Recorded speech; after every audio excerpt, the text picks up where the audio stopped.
So if you had told me 10 years ago that I would be getting up here and telling you what I'm going to be telling you now, I wouldn't have believed it.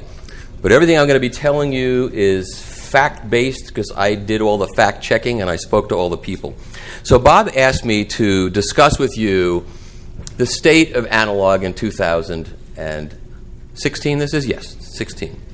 So, when I get up here, usually I'm being funny and I'm roasting Harry Weisfeld or Chad Kassem, but this is a serious speech because it's all facts and figures.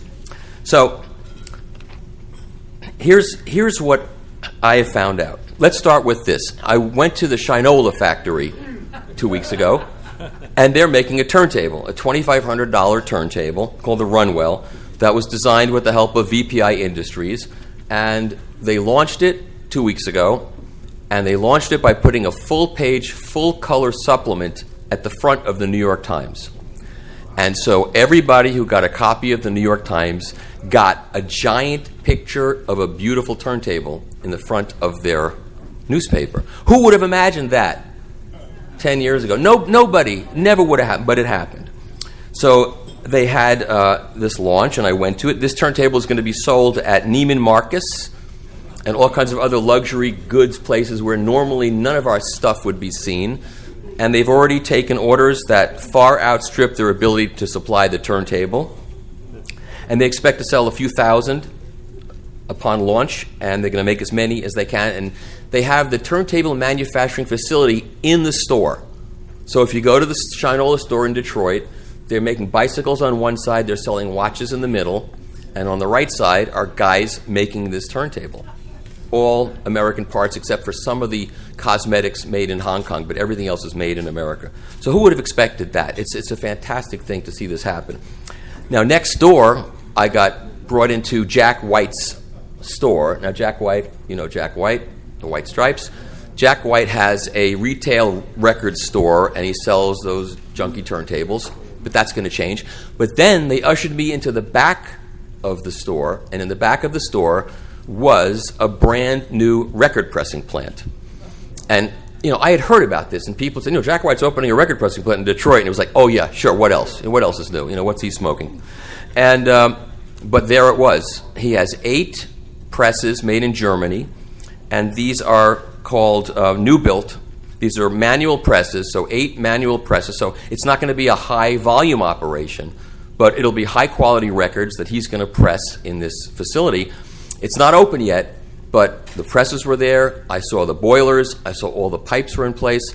And, Jack White's signature color is yellow, and so all the presses are yellow. The floor is gleaming yellow, and it was a beautiful sight to see. Right next door to a retail Shinola store.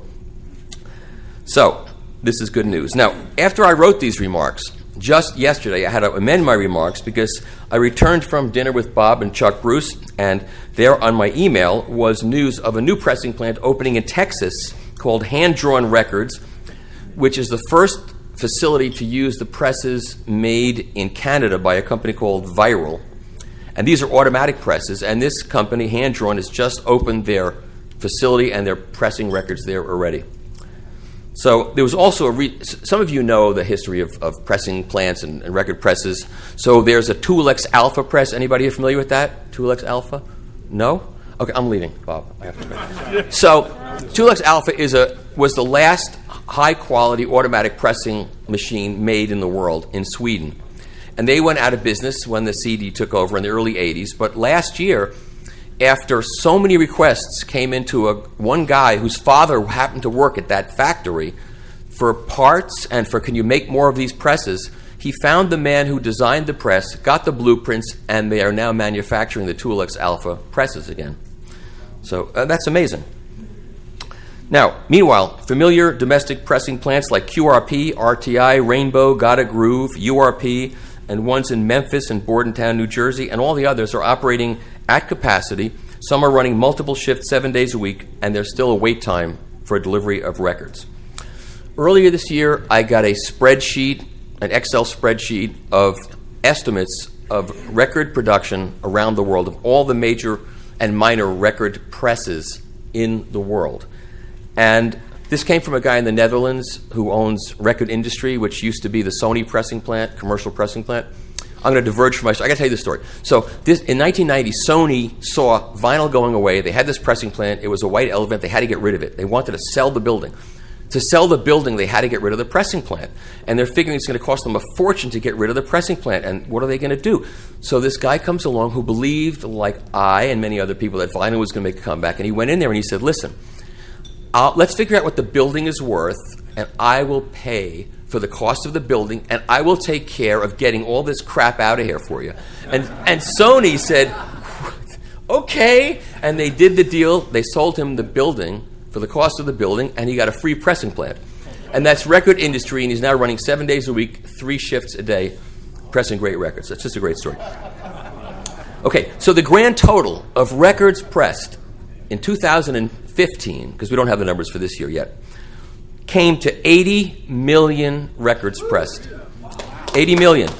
Now, that probably, for some pressing plants, that includes defects. It includes, let's say, a 10 LP box set that you count as one record. But even if you cut 20%, it's 60 million records.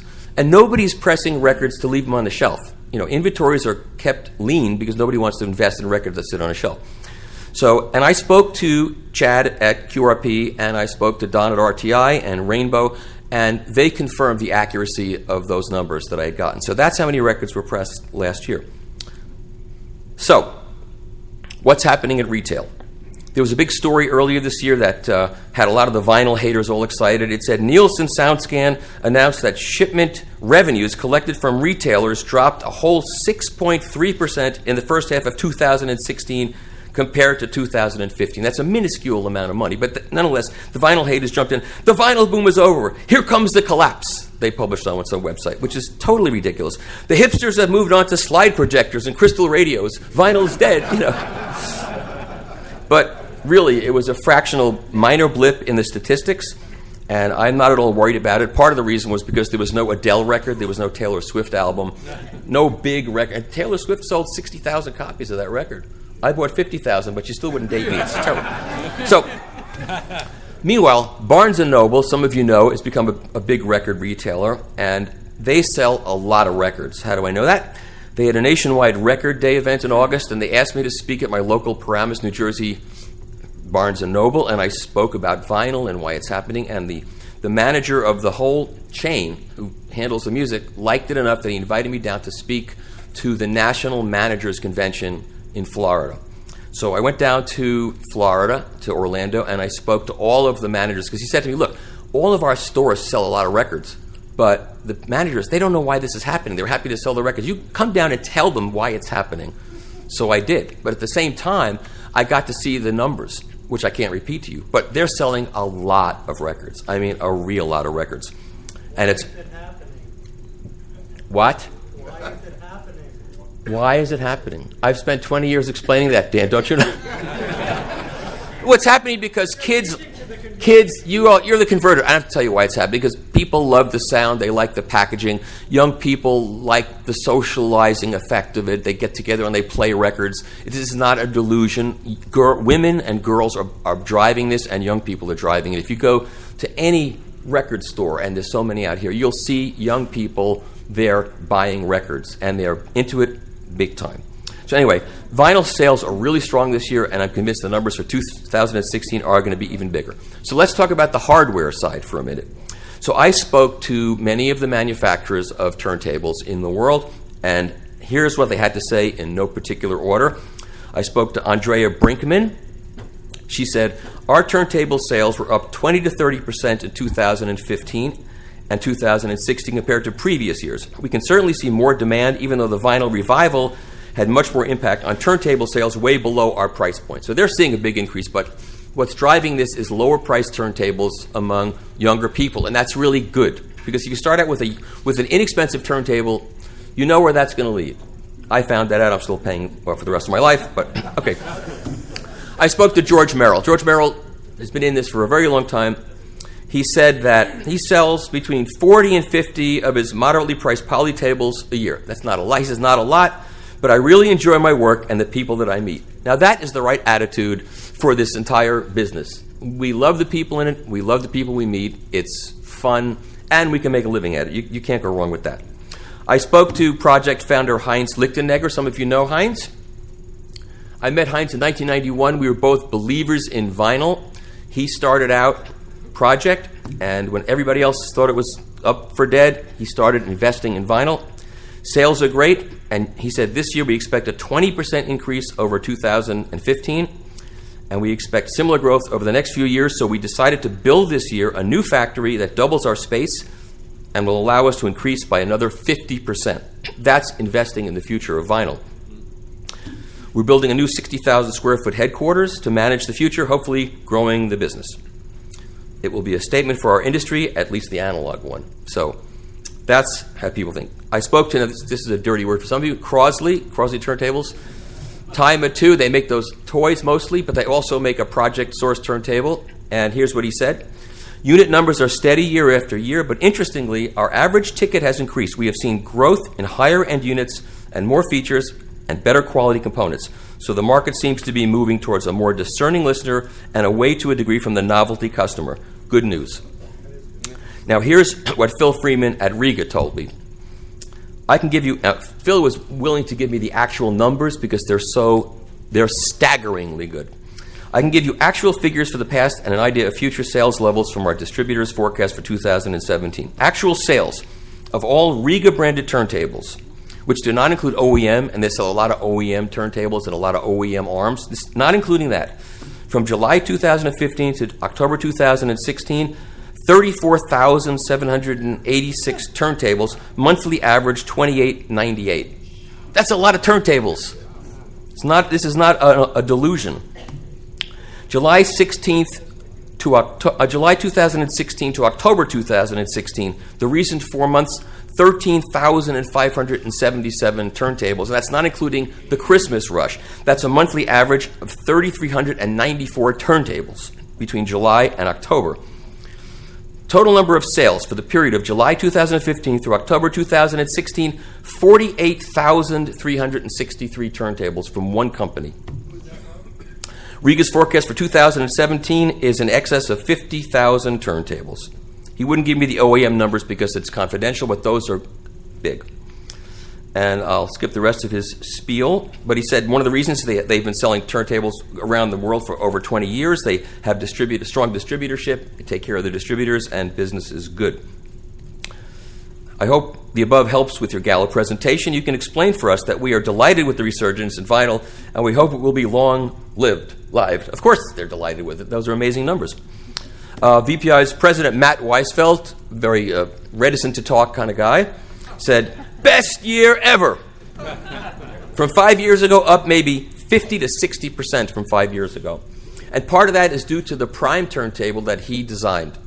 He designed that table, and it's a huge success. And it's $4,000 with an arm, which is not cheap, but it's a huge success for them. Not everybody is seeing this growth. I think the middle of the market is having difficulties. Frank Kuzma told me 2014 was a very good year, up 10% from 2013. 2015 was up 15%. For 2016, we expect that we will match 2015 or come close. Therefore, growth of the last 3 years seems to be slowing down. However, we did not introduce any new products in 2016, but I hear sales in general are not matching previous years. In Hong Kong, I was told that today it is more difficult to sell very expensive systems due to the economy slowing down there. And obviously the economy has a big effect on all of our businesses. Chris Fikert, Dr. Fikert, told me the same thing. He didn't have a good year this year. His sales were down by about 50%. On the other hand, Audio-Technica's Kurt Vanskoy wrote, on the global sales of turntables for just Audio-Technica, we project about $60 million for the fiscal year end, just turntable sales. And their turntables, while they're inexpensive, I took a few home and I measured them. Even the cheapest one tracks at 3 grams, which is not going to ruin your record, so that's good news. And he said global sales for the turntable category as a whole are estimated to be $400 million. So this is not, a game or a fringe business. It's actually a pretty big business. Technics launched the SL1200, the new one aimed at the hi-fi market. They are selling all they can make. On the cartridge side of the business, I spoke with Ordofon in Denmark, and Kristen Nielsen, who's the president, said 2016 is going to be the best year ever for hi-fi cartridges. For the last 10 years, we have seen strong growth in the 50 euro to 600 euro price ranges and the strongest in the last 5 years. Fueled by market growth, new products, and growing market share, especially in America. We've seen the highest growth in our market share. Ortofon USA's Louis Dorio said he affirmed Nielsen's statement, writing, "We're experiencing our best year ever in hi-fi cartridges." And they say hi-fi cartridges because I think the disco side of it is falling off, but that doesn't affect us.